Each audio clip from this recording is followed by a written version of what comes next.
আমি আর সহ্য করতে পারছি না। রোজ রাতে তোমার এই অত্যাচার, আমার সারা শরীরে কামড় আর নখের দাগ।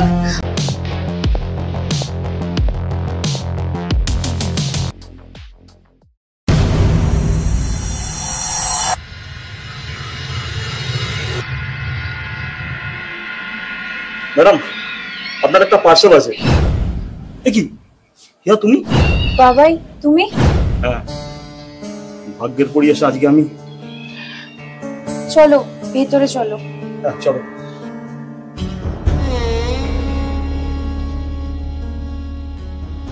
বসো। বিশ্বাস করো বাবাই, তোমার হিয়া খুব কষ্টে আছে। ওই জানোয়ারটা আমার সারা শরীর খুবলে খুবলে খেয়েছে। এই দেখো। ওসব দেখে আমাকে এখন ভাব নেই। আমাদের বিয়েটা হলো হতো, কিন্তু আমি যে করি ভিয়া। তোমার বাবা একজন সম্বন্ধ করে বড় লোকের সাথে তোমার বিয়ে দিয়েছে। টাকা বাড়ি সব তোমার আছে। নেই শুধু ভালোবাসা, তোমার মতন কেয়ার করার একজন মানুষ নেই। ঠিক আছে, আজ আমি উঠি।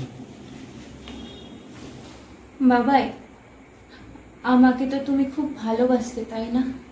হ্যাঁ।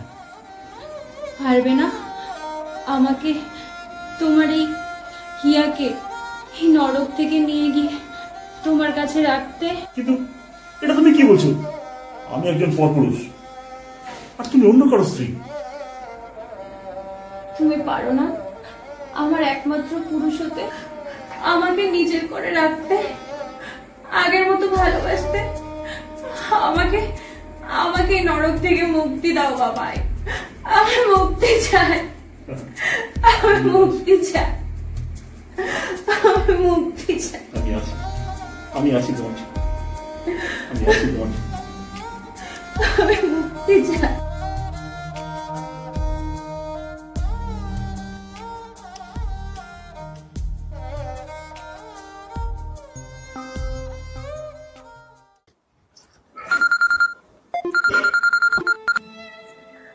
আমি রেডি, দরজা খোলা আছে, তুমি চলে এসো।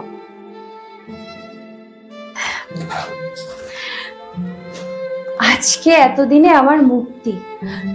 আমার জীবনে এমন একটা মানুষ আছে যে আমার শরীর না, সত্যি আমাকে ভালোবাসে। হিয়া, বাবাই তুমি চলে এসো। হ্যাঁ বসো। দেখো হিয়া, তোমার জন্য আমি সব করতে পারি জানো, কিন্তু কিন্তু কি? কিন্তু এসো বোঝাচ্ছি। আরে বাবাই তুমি এসব কি করছো? আরে এ তো লজ্জা পাওয়ার কি আছে, আমরা তো বিয়ে করছি।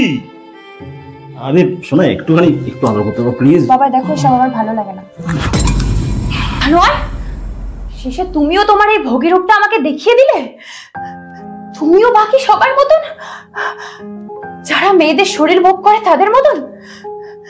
শোনো, শরীরটা সবকিছু না, মন বলেও একটা কিছু থাকে, যেটা যেটা কেউ বোঝে না।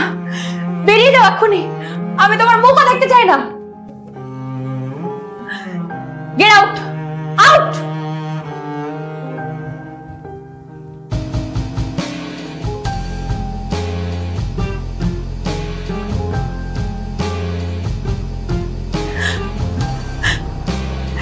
হে ভগবান, আমি সেই জ্বলন্ত কয়লা থেকে বেরিয়ে আবার গরম তেলে ঝাঁপ দিতে যাচ্ছিলাম।